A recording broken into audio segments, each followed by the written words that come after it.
Student, अब हम समझते हैं बिल ऑफ एक्सचेंज को कि ये बिल ऑफ एक्सचेंज का चैप्टर है जो इसमें हमें क्या पढ़ना है, क्या होता है bill of exchange. In modern time a very large number of business transactions are made on credit basis. Okay, modern times में जो भी लार्ज नंबर के बिजनेस ट्रांजेक्शन्स हैं वो ज़्यादातर किस बेस पे होते हैं? क्रेडिट बेस पे, उधार के बेस पे। In case of credit sale of goods the purchaser usually promise to make a payment after a certain period. जब भी सामान उधार बेचा जाता है तो जो परचेजर होता है वो प्रॉमिस करता है कि मैं एक टाइम के बाद आपका पेमेंट कर दूंगा।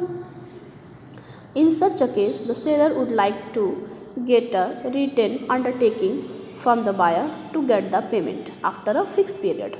तो इस संबंध में जो सेलर होता है वो परचेज़र से एक रिटन फॉर्म में एक रिटन लिखवा लेता है कि भाई मैं तुम्हें इतने दिन के बाद जो पेमेंट करूँगा वो तुम मुझे किस में दे दो? रिटन में दे दो। ओके, एक फिक्स पीरियड के बाद जो भी पेमेंट तुम मुझे करना चाहते हो वो मुझे तुम रिटन में दे दो।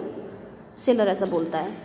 As such the seller prepares a document, और इस संबंध में सेलर जो है एक डॉक्यूमेंट बना के तैयार करता है in which he puts in writing all terms and condition relating to sale of goods such as amount required to be paid. और वो क्या करता है, एक डॉक्यूमेंट बना के सेलर तैयार करता है और उसमें सारे टर्म्स कंडीशन जो कि सेल से रिलेटेड होते हैं वो लिखे जाते हैं। गुड्स है और कितने का गुड्स है और उसका पेमेंट क्या है, ठीक है, और डेट ऑफ पेमेंट भी लिखा जाता है, प्लेस ऑफ पेमेंट भी लिखा जाता है and the like. Okay, the buyer puts his signature on the document.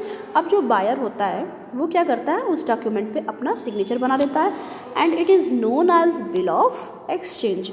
और इस डॉक्यूमेंट पेपर को फिर हम किस नाम से जानते हैं? बिल्स ऑफ एक्सचेंज के नाम से जानते हैं। फिर से मैं एक बार बताती हूँ बच्चों कि जब सेलर किसी बायर को सामान सोल्ड करता है तो जो परचेज़र होता है वो ज़्यादातर सामान क्रेडिट बेस पे ही आजकल बेचा जाता है। तो जो परचेज़र होता है वो बोलता है कि मैं एक टाइम के बाद आपका पेमेंट कर दूंगा। तो सेलर बोलता है कि तुम मुझे जो एक टाइम के बाद पेमेंट करोगे वो मुझे तुम रिटन फॉर्म में दे दो।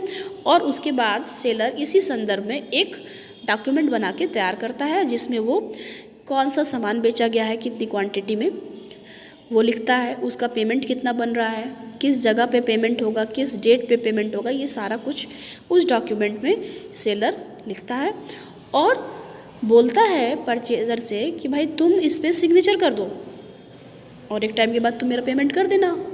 और ये एक प्रूफ के रूप में भी कागज़ तैयार हो जाएगा। तो इस कागज़ को हम क्या बोलेंगे? Bills of exchange.